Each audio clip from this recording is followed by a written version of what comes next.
انا بقى وستات مصر كلهم واقفين في المطبخ من الساعة 10 الصبح علشان نعمل الراعي الرسمي للمصريين.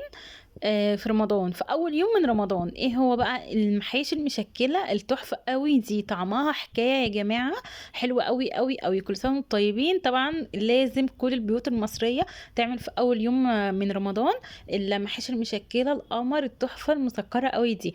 تعالي بقى معايا اقول لك على التريكات اللي هنعملها في المحشي مع بعض. اول حاجه طبعا الحاجه يعني الاكيده ان احنا هنقور المحشي، صح؟ اول حاجه اقور كده المحشي البتنجان، وبعد كده الكوسه بقشرها الاول كده من فوق بالمقوار، بتدي شكل حلو قوي. مش بقشرها تقشير كامل، انا بس بعدي عليها كده المقوار. بعد كده بقى بفضل اقور فيها يعني ايه، وطبعا بالراحه على الكوسه يا جماعه للناس اللي لسه مبتدئه عشان ما تتكسرش منكم. بعد ما قورت كل الكميه ما شاء الله اللهم بارك، هجيب بقى الطبق علشان احط فيه المحاشي بعد ما اتقورت، وهغسلها كويس جدا. شايفين شكلها بيلمع ازاي بعد ما اتغسلت؟ تحفه. هصفيها بقى وهروح بقى عشان اعمل التقليه بتاعتي. اول حاجه كده معايا طاسه على النار، وهحط فيها معلقه كبيره من السمنه البلدي، معلقتين كبار كده من الزيت، وهسيحهم واخليهم يسخنوا قوي. هنزل عليهم بثلاث بصلات كبار متقطعين صغير جدا.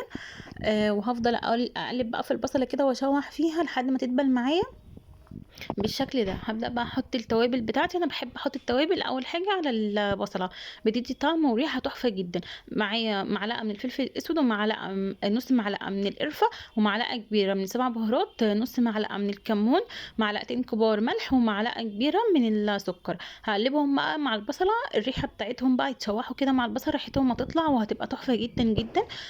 بيدي طعم ونكهة حلوة قوي قوي للمحشي. بعد كده معايا شفشق كبير قوي مضروب طماطم، شفشق طماطم مضروب في الخلاط يعني. بالشكل دوت. ومعاه كمان قرنين فلفل احمر رومي او حراق اللي انت تفضليه يعني.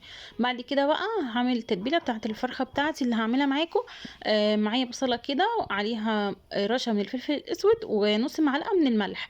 هجيب بقى هضربهم في الكبه. بعد ما اضربهم في الكبه هجيبهم انزلهم كده على الفرخه بتاعتي، وهبدا بقى ايه اخد البصل دوت ادخله تحت الجلد عند الفرخه كده بالشكل ده عشان اللحم بتاعها يتطعم ويبقى طعمه حلو قوي من البصل. عايزه اقول لكم الحركه دي بتدي طعم تحفه جدا للفرخه. الفرخه انا مش هشويها يا جماعه، تمام؟ انا هسلقها بس بتبلها شويه كده واسيبها على جنب. بعد كده بقى برجع للصلصه بتاعتي، هفضل اقلب فيها كده لحد ما تتسبك خالص، ما يبقاش فيها ميه خالص. بعد كده كنت حاطه حله على النار علشان اسلق فيها الفرخه وفيها طماطمايه. انزل بقى بالفرخه كده بعد ما كتفتها وانزل بقى بيها كده في الميه، واحط بقى ربع معلقه من الفلفل الاسود وهسيبها تستوي بقى براحتها، تمام؟ مش هحط ملح لان انا محطه في التتبيله بتاعتها ملح.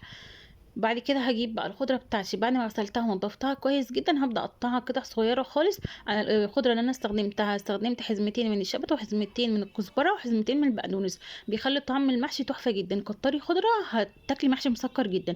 بعد كده خلاص التسبيكه بتاعتي اتسبكت وصلصه تحفه وريحتها وطعمها كانوا خرافه. هنا اتسبكت خالص وشايفين لونها احمر ازاي. جبت كيلو من الرز صفيته كويس جدا بعد ما غسلته، ونزلت بقى على الصلصه وقلبته كويس. وطبعا النار مطفيه يا جماعه، تمام؟ بعد كده جبت الخضره بقى اللي انا قطعتها وهقلبها كده في الرز وفي الصلصه، والخلطه بتاعتي كلها جهزت. هجيب بقى الحله، وانا بحب اعمل محشي البتنجان خصوصا لو عندك عزومه. حاولي تعملي المحشي البتنجان كده في الحله وهو واقف، ما تعملهوش اللي هو ايه كله كده يعني نايم كده في الحله، لا كده افضل بكتير.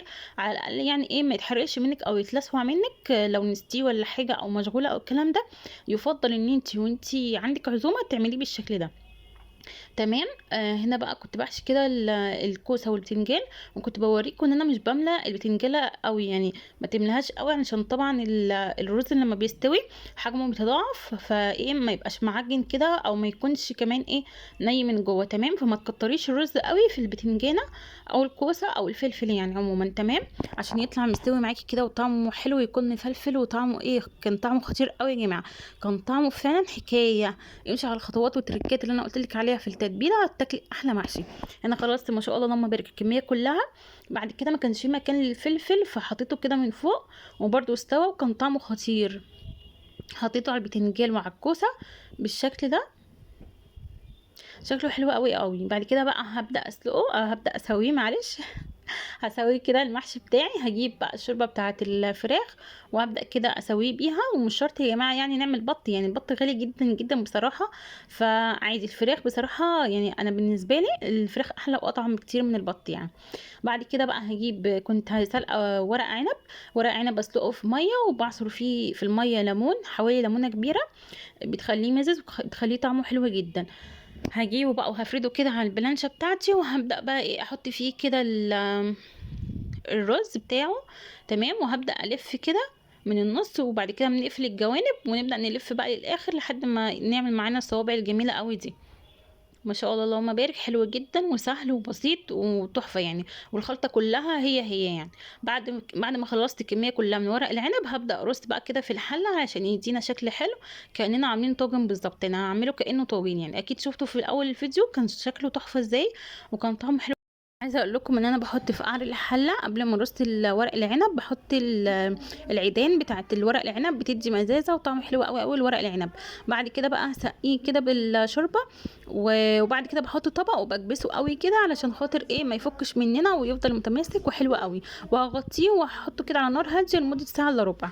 تمام. بعد كده جبت الفرخه بتاعتي بقى بعد ما استوت، احط عليها معلقه كبيره من الصلصه ومعلقه كبيره من الزيت ومعلقه ملح ومعلقه فلفل اسود ومعلقه من سبع بهارات، كل دي معالق صغيره. هقلب كويس جدا جدا، وبعد كده هدهن بقى الفرخه بالشكل ده. هدهنها بقى من فوق ومن تحت ومن الجوانب ومن الاجنحه ومن كل حته كده بالشكل ده، ومن الناحيه التانية. ايوه شايفين ما شاء الله التتبيله دي بتخليها طعمها حلوه واحسن كمان بكتير من المشويه. احنا طبعا كنا عايزين المرقه بتاعتها نستغلها في المحاشي. هنا خلاص المحاشي الفلفل والبتنجان استوت. بعد كده بقى هعمل ملوخيه. معايا كده ملوخيه من اللي هي الجاهزه، لان انا جيت اجيب ملوخيه لقيتها غاليه جدا وكمان مليانه طينه بصراحه، فما حبيتش اشتريها.